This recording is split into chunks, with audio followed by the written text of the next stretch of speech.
So I'll say welcome to our July mindfulness refresher webinar. And just to say that point again, if you have to eat during this time, that's perfectly fine. It is lunchtime. I totally get that. And if you can, I would try to resist multitasking. I know it's easy to kind of listen to a webinar and do other stuff like take care of emails and all that sort of thing. But if you cannot do that, it might be to your benefit. Hopefully it is. We're going to do one meditation today. What I've been doing in the past with these monthly webinars is squeezing two in, and it feels kind of rushed to me to try to get that second meditation in. So I'm going to present some information. In the middle, we'll do the meditation itself. So it'll be a little longer than usual because I'm going to do just the one. So bear with me on that. We'll see how that works and appreciate any feedback. I don't really have a formal evaluation. I guess I probably should, but feel free to send me any feedback about today's webinar or any other webinars, anything you'd like to give me feedback on, what you'd like to see different or what's working for you or whatever it is. Would love to hear that. And if you have any specific topics you want me to address, I'm always looking for kind of different focal points for these webinars.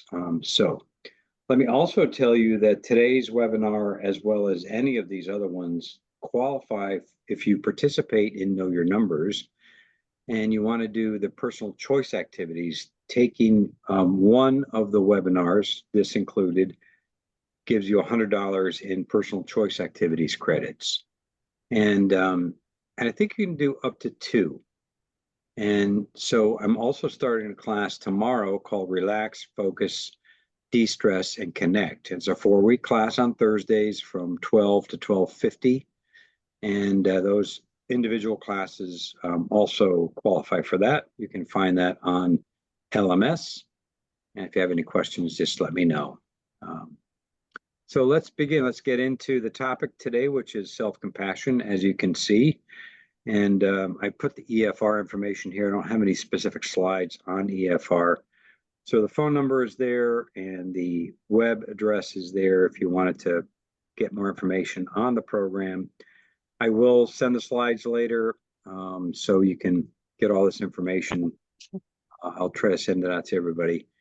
And if you did join via LMS and you're not on the meeting invite, all that really means is I have the addresses for the meeting invites.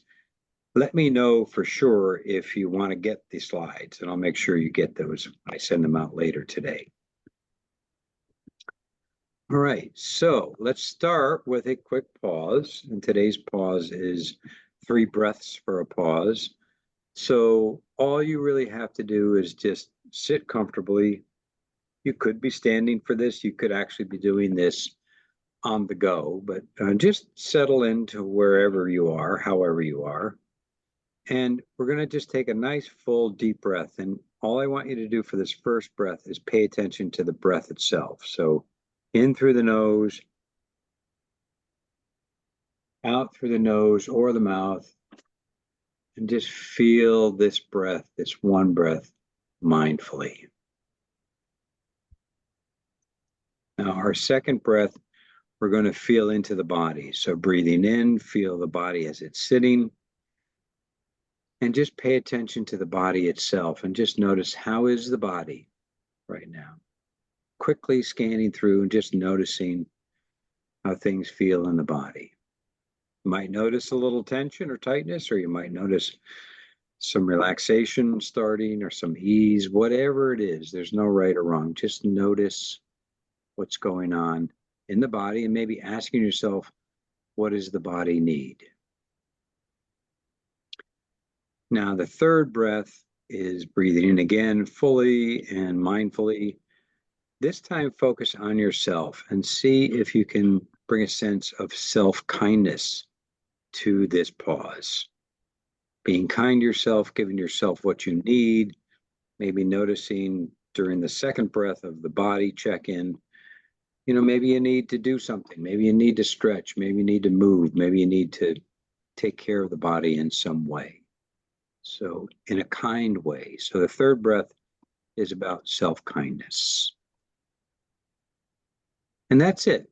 That's 3 breaths for a pause. You can do that anytime, anywhere.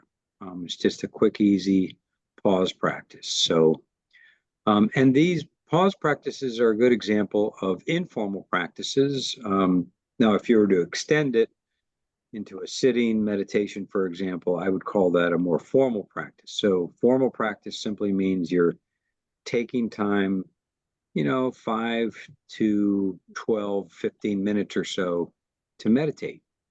And you could be doing that with any of the resources I give you, or you could be doing that on your own, a total silent meditation or your own, whatever you've developed, or you can certainly use an app. There's plenty of good apps. We have one ourselves through the program called M Life. But the point is, the balance of doing a formal practice and an informal practice, I think, is what brings a really kind of full, robust type of meditation or mindfulness practice into your daily life. So how's it going for you? And let me just kind of open it up. If anybody would like to just share any feedback, what your own practice is going like. How's it going on a daily basis? How's your formal practice going, or your informal practice? You can use the chat if you'd like to put something into that, or if you want to unmute and just let me know what is any of the feedback that you might be having about your regular practice. I'll start. For me, it's been a little bit up and down, actually. I was on vacation the week before last, and vacation kind of always throws me off a little bit because I always find I have to do things a little bit differently. But it takes me a little bit of time to remember to be mindful, to do both the formal and the informal. So I get back on track, and then we had a long weekend. So, the holiday weekend, and that kind of threw me off a little bit too. So in some ways, getting out of a routine is good for us. In fact, I just listened to a really good podcast on this, on the it's the Science of Happiness podcast. And it talks about how novelty and varying our routine can be very good for us. In some ways, it can throw us off our regular practices. So that's a challenge, but in some ways, it can also be very good for us. Okay, so a challenge, and it can be challenging at times to keep it going, especially if you feel like you're crawling out of your skin, and it can be hard to stay focused. There's a lot of resistance to making time for formal practice, still trying to be gentle. So good, both such good points that, when we're having any sort of a challenge and, feeling those kinds of sensations, those are actually a good opportunity to bring mindfulness to that experience. But I like the second point that is made about being gentle with yourself. And that really is what today's practice is all about. So today's webinar is all about, and we'll get into that in a moment. So agree, it's been a challenge to make time for regular practice. Yeah, so again, don't give yourself a hard time about that. Don't criticize yourself. Just notice that. Be kind to yourself. Be gentle with yourself. Try to figure out some maybe some different ways to refresh and reinforce your practices that you've already got going.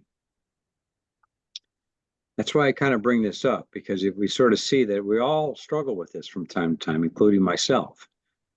I've been doing the daily practices, good, like you during my vacation was somewhat challenging, but feel like back to the routine now. Great. So that's routine helps us get back to that, right? I need to get back on track. We had a house guest for about a week, and that threw me off. Yeah, so any of those kinds of things really does tend to throw us off of our routine. All of the routines that we do, especially our mindfulness routines. So do the best you can. Maybe try to make a commitment right now. What are some ways that you're going to start doing a formal practice again on a regular basis, or some informal practices.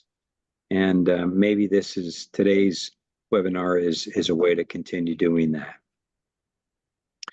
So today's mini lesson, before we get into the whole self-compassion thing, is that kindliness towards ourselves and others isn't an essential ingredient. So sometimes you merge mindfulness with kindliness and we come up with kindfulness.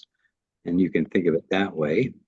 And this is from Tara Brach. An attitude of friendliness is a key predictor of whether mindfulness will be rewarding or a struggle.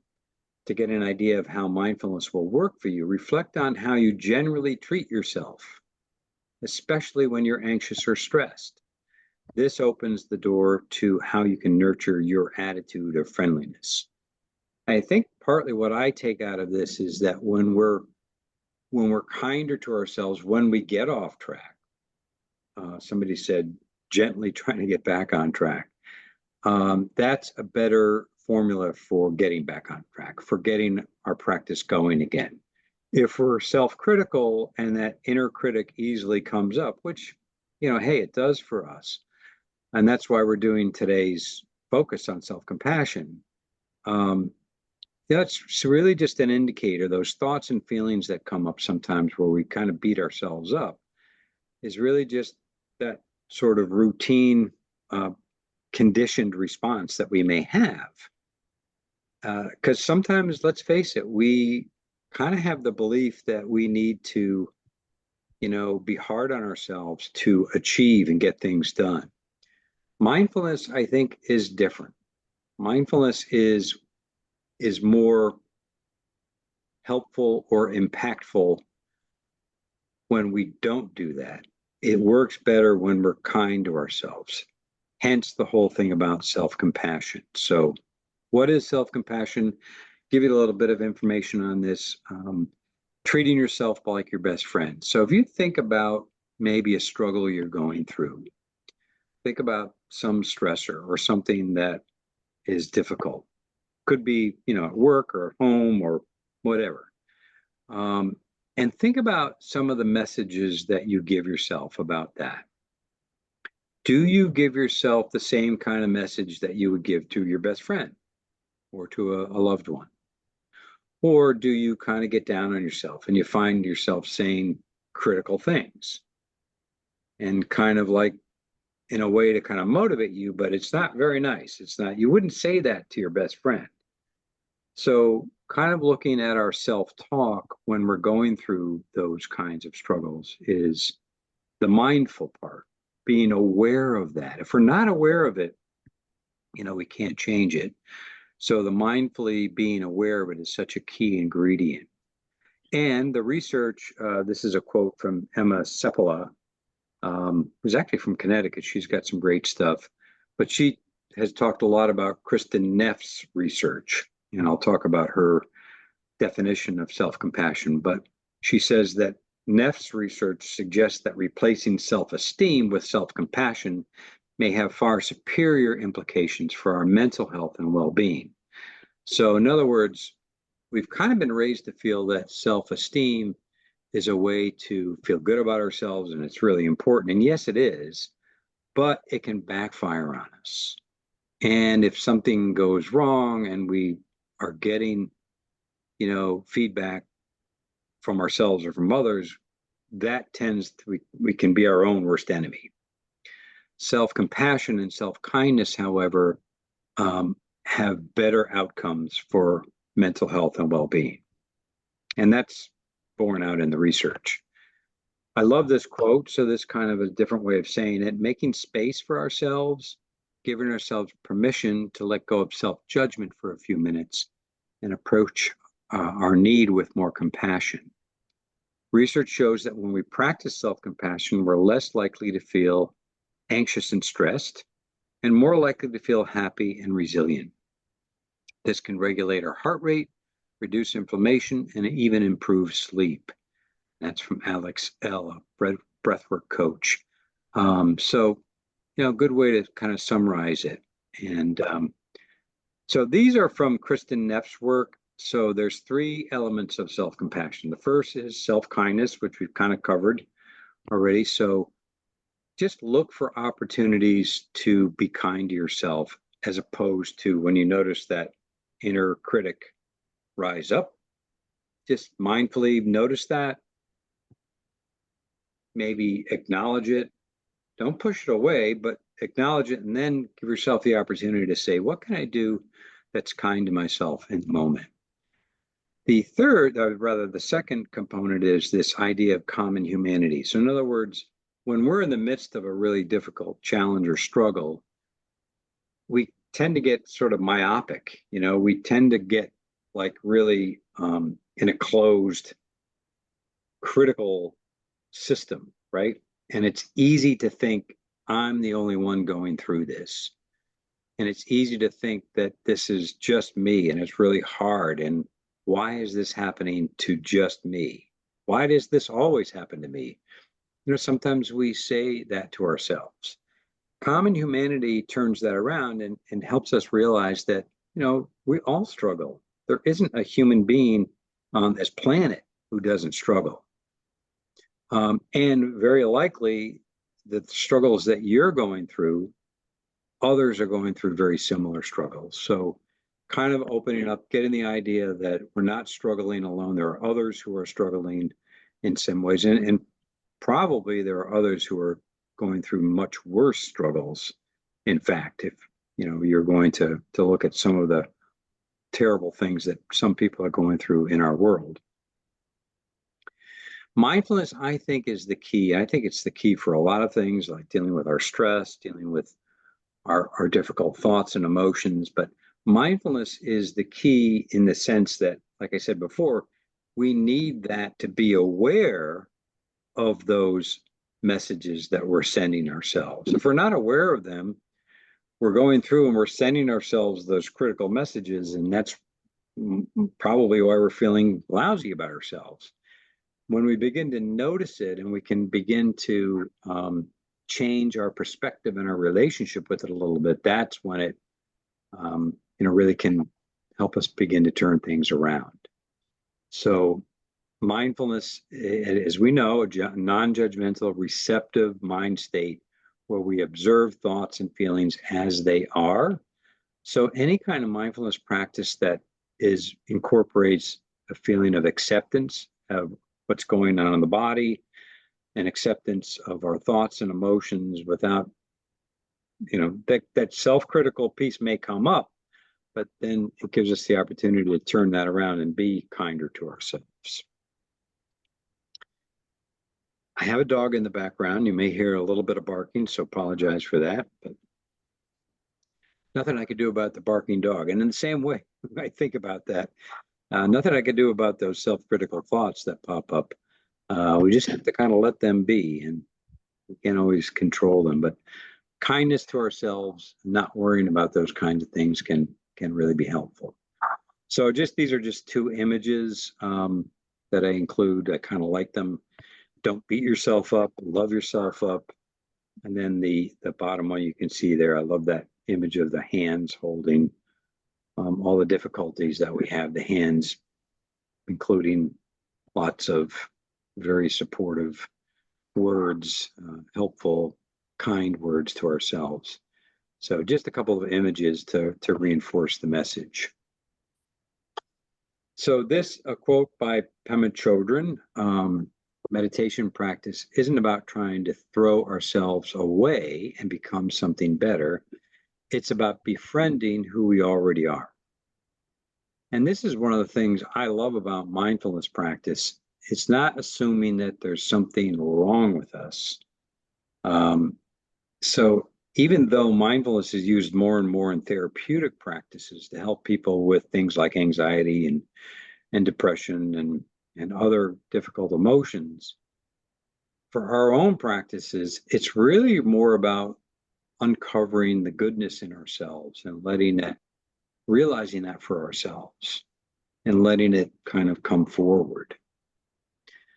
So we don't have to change ourselves, and we can just accept ourselves as we are and let that happen. I have another quote from another instructor after we do our meditation, which which I'd like to begin now. So I'm going to pause before I get into that. Any thoughts or questions about kind of what I've been talking about so far?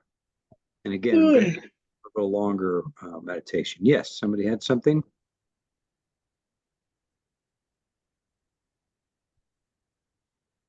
Okay, well, if you do, let me know. You can also put into the chat if you have a question or a comment.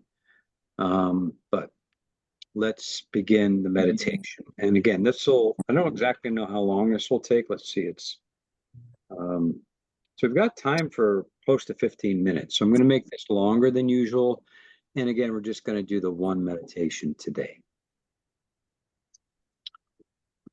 So at this point, you're probably already muted, but I'm going to put everybody on mute just to make sure we have no background noise.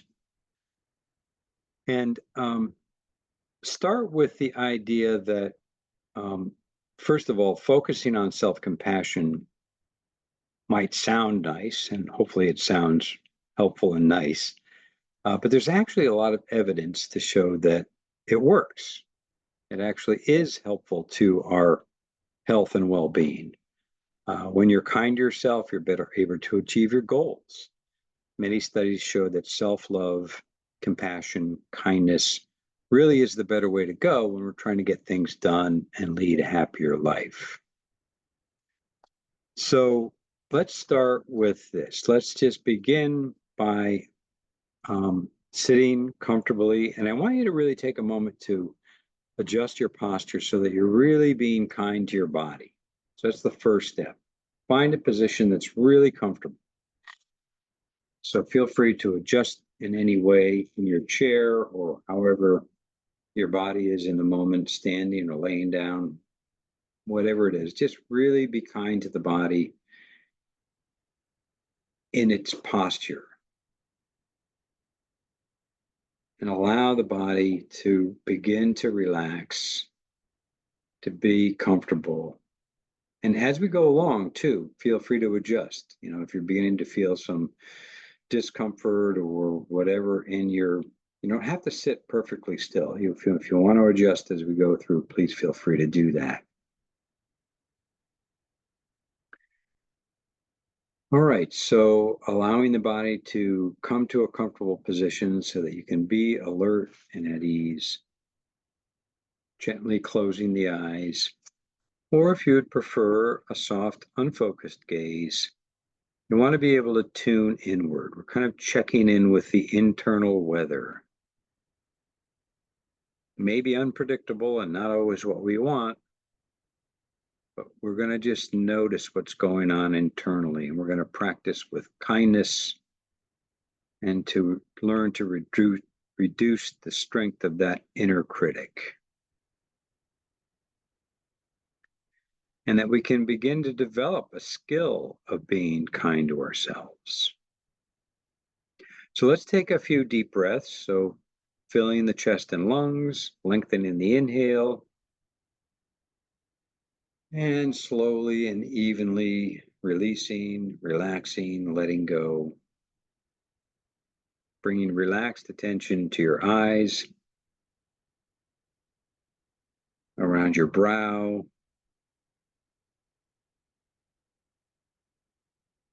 allowing that whole area of the face to relax and soften.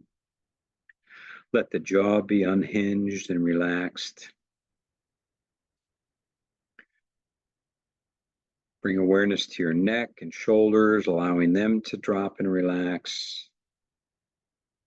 Let your hands rest in an easy, effortless way, softening and relaxing from the inside out.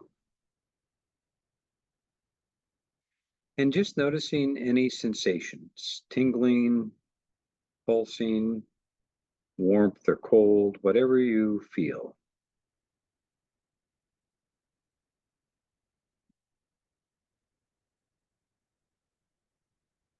Let your chest be open, feeling sensations in the heart area, again, softening and letting go. Allow the belly to be loose and relaxed. Receive the next breath into a softening belly. And then the next one.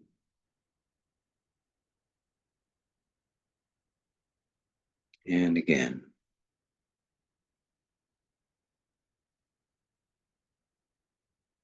Relax the entire pelvic region. Letting your attention flow down into your legs and feet.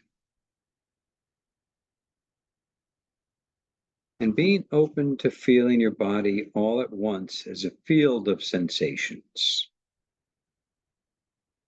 Sensing with open, calm, gentle presence.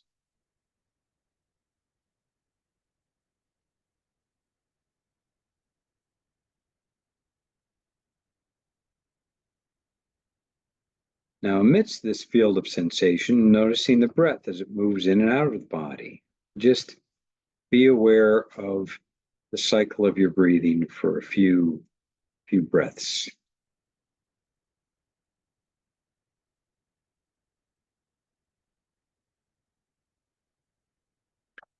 And now this is key. Whenever you notice your attention has wandered, without any judgment or criticism, bring your focus gently back to your breath.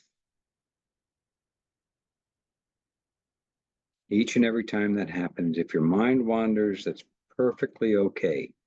Don't get down on yourself for that happening. We can't stop that. Just refocus back on your breath. Now, allow a smile to settle on your face. If it helps, think of something or someone that naturally makes you smile or laugh. Maybe smiling with a friend or buddy or a family member, positive experience that you just had that gives you that sense of a smile, or visualizing a child playing, or maybe a puppy or a kitten, whatever works for you.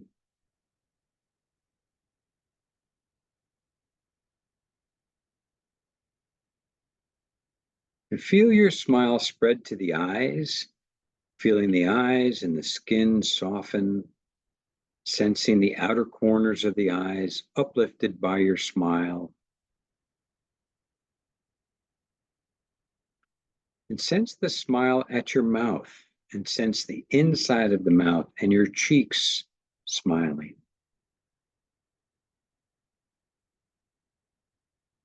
And visualize and feel the smile spread down through your neck and your throat, into the chest and the heart area, creating a tender space for whatever you find there as the smile grows into this area. Spending a few moments resting your awareness here.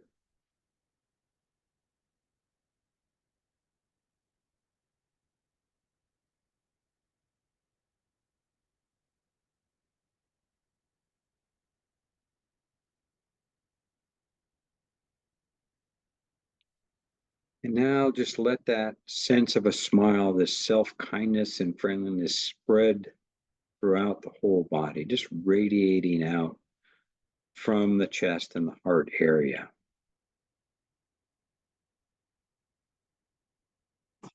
Spreading to the whole body, inside and out, creating a relaxed, open internal atmosphere.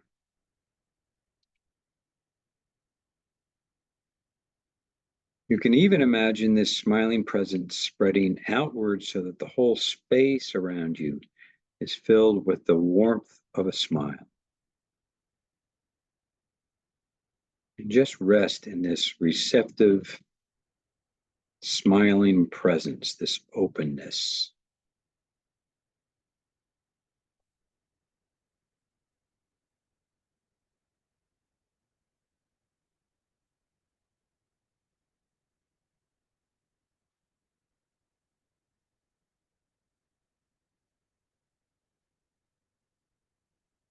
Now, I'm going to invite you to think of a situation causing you a little bit of stress or struggle about anything, not anything serious or overwhelming, but something kind of moderate or mild. Could be regarding, a stressor or your health or a relationship or work. Allow yourself to feel into the situation, being aware of the people, the places, maybe the words that are being said in this situation, and just internalize it for a moment, allowing yourself to feel it in your body, even the discomfort that might be associated with it.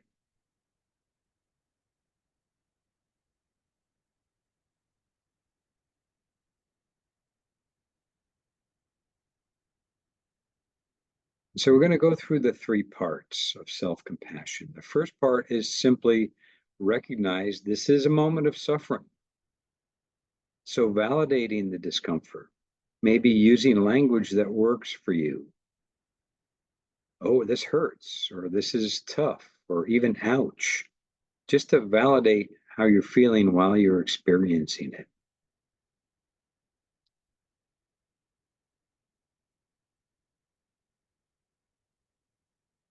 Second, reminding ourselves that suffering is a part of living.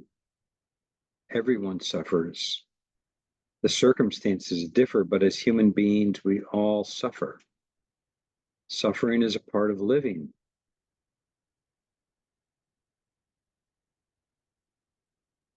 Even now, I'm not alone in the experience. Others are struggling just like me. This is how it feels to be in a situation like this. So we're just simply finding that language that captures that common humanity.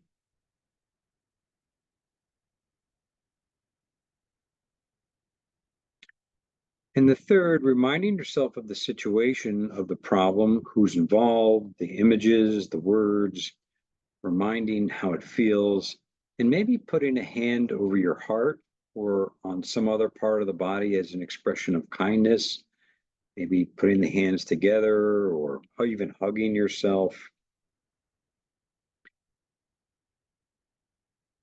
And saying to yourself, may I be kind to myself? May I give myself what I need, or begin to give myself what I need? And imagine you have a friend with the same problem and struggling in the same way. And you have just a few moments and you'd like to share a few words of kindness, heart to heart. What words would you use? And imagine that your friend was going to remember your words and that they would echo throughout the day. What words would bring some comfort, some consolation?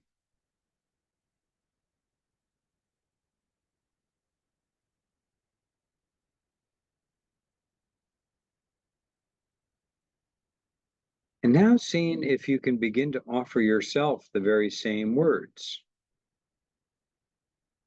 Open your heart and whisper the very same words, perhaps that you need to hear, offering yourself these words of kindness.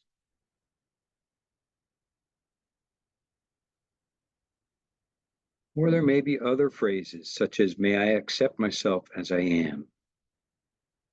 May I forgive myself? May I be strong? May I be patient? May I live in love? Offering yourself what you need.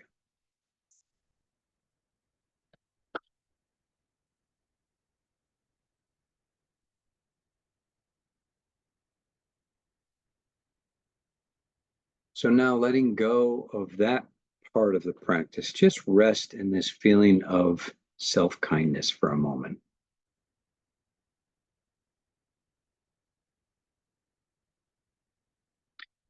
And now bring to mind one thing you've said or done recently that you feel was kind or good. It doesn't have to be big or newsworthy. Maybe you simply smiled and were kind to someone, a stranger. Or maybe you let go of an annoyance with a friend or a coworker or a loved one. Or maybe you were generous or thanked someone. It's not a conceit or arrogance to consider these things. It's nourishing. and replenishing to take delight in the good that moves through us. Or you might think of a quality or skill in yourself that you like or appreciate. Perhaps you're enthused about helping someone learn, or you're practicing patience towards a difficult neighbor or coworker or family member. Let's just pause here and check back in with the feeling of the breath.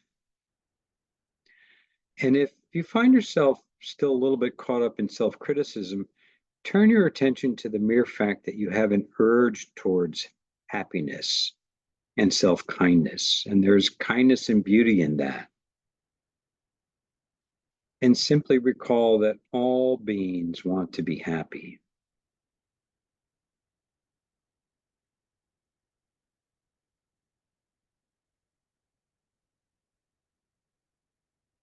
And now returning to the breath, returning to those acts of self-kindness that you've taken, or that quality about yourself that you appreciate.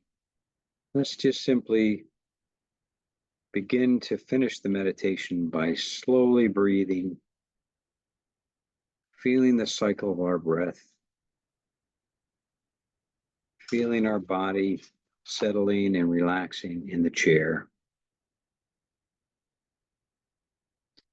And as you move through your day, explore bringing this sense of a smile and kindfulness to yourself in your interactions with others.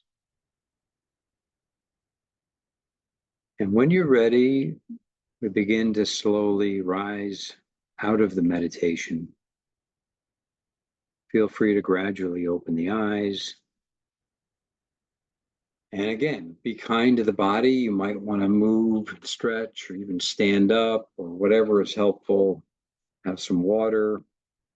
What does the body need? Be kind to the body. And so that ends our self-compassion meditation. And thank you for joining me in that.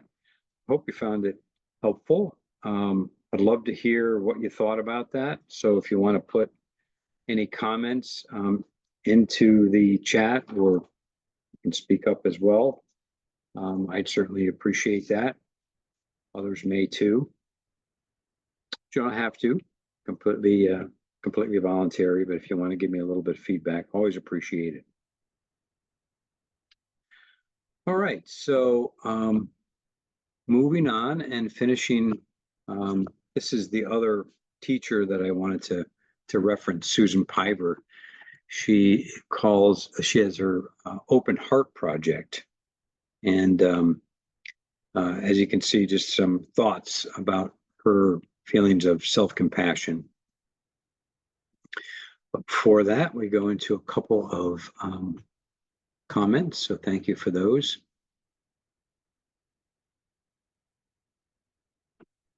Amazing, good. Like to hear that. I'm glad you said that. I like the one longer meditation. Appreciate that feedback. Curious to how others felt about that. Do you like 2 meditations or just one longer one? Much needed practice for me today. Was quite overwhelmed with things. Good. One longer one again. Okay, good. All right. Well, I'm probably going to continue with that format. But if you have other opinions, let me know. Open to all your thoughts. And we only have, well, we have 5 minutes left. So Susan Piver. Okay, thank you for that feedback too. Topic of self-compassion is great. Gave me new perspective. You know, I don't talk about this much in a lot of the normal everyday meditations that we do. Starting to try to include it more. Maybe it's kind of one of my weaknesses, but it's important, you know. And so again, this sort of reinforcing the idea of we don't have to really change ourselves. Then she talks about how does meditation help?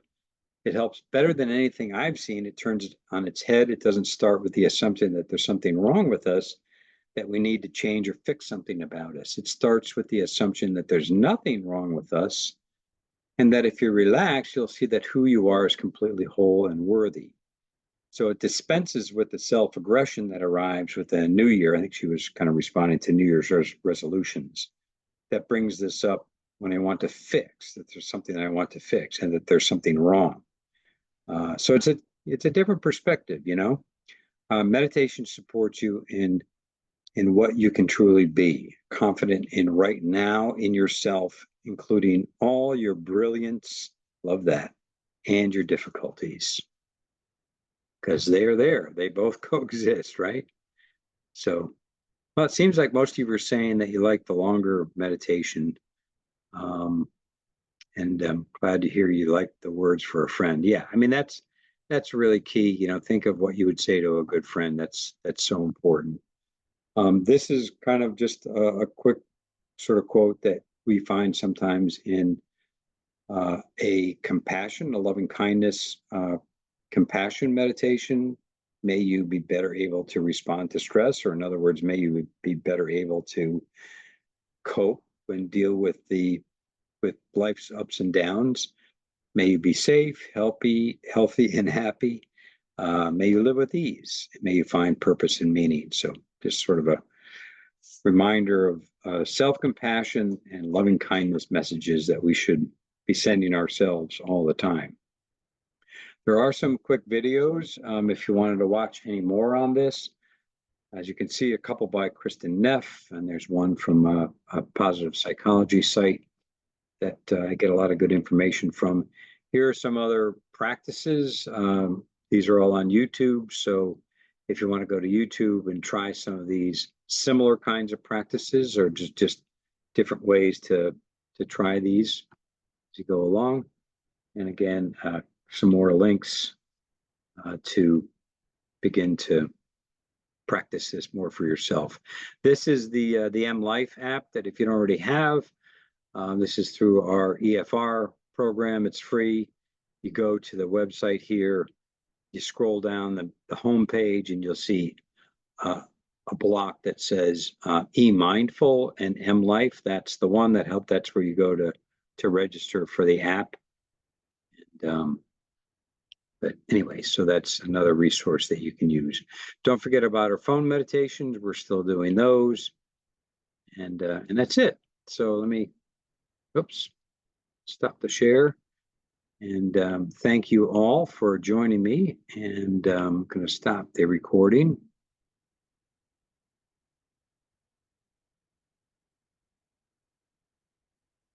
Thanks so much.